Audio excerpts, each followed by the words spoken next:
And welcome to the Kiosk Presents. I'm Steve. Joining me today is Sarah Michelle Gellar, best known for her role on Buffy the Vampire Slayer, but a huge number of hits prior to that with roles in All My Children. And my wife was a fan of yours since your earlier work throughout the daytime soap operas.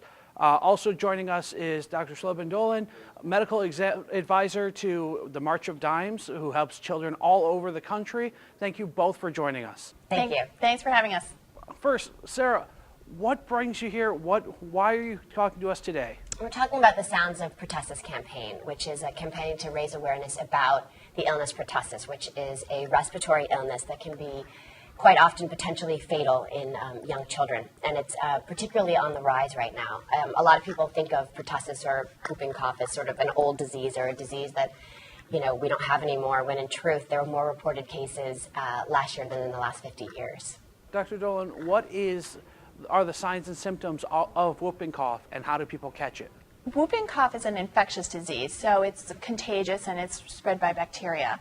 And what you can see in adults is a kind of chronic respiratory illness. It can look like as sort of an allergy type picture. It can look like a chronic cold, but it is associated with a cough. And so if someone has got a chronic cough, it's worth seeing their doctor to see if pertussis diagnosis can be made. In a newborn or a young child who has a more immature immune system, it can be much more serious and can affect their respiratory system in a much more dramatic way. And what you can see is a very serious cough, which is so extensive that a child can have trouble catching their breath.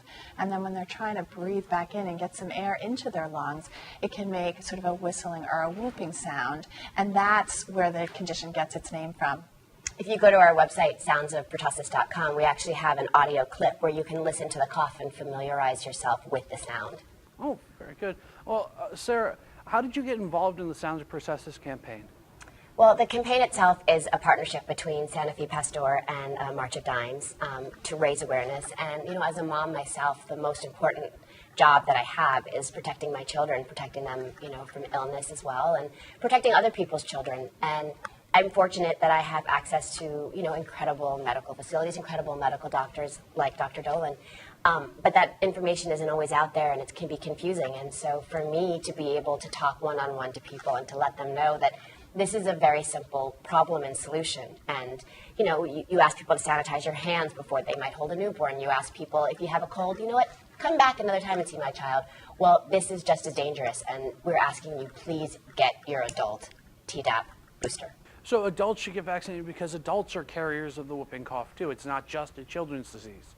That's right. And what happens is, even if as a child you had your series of 5 vaccinations, your immunity wanes over time. And so you need a booster shot at some point in your adult life. That's at some point from age 11 onward, you should get the Tdap booster. And it stands for tetanus, diphtheria, and acellular pertussis. So the tetanus, diphtheria part is recommended every 10 years. But the next time you get that, or if you're going to be in contact with a newborn or a small child, get the Tdap booster. Then you'll be protected against all of these conditions. We even have a really cool Facebook app called The Breathing Room, where you can put your child, put all the immediate family, caregivers, people that are going to come in contact, and they can all pledge to get the vaccine. It has direct links to places in your local area where you can get the vaccine, as well as more information.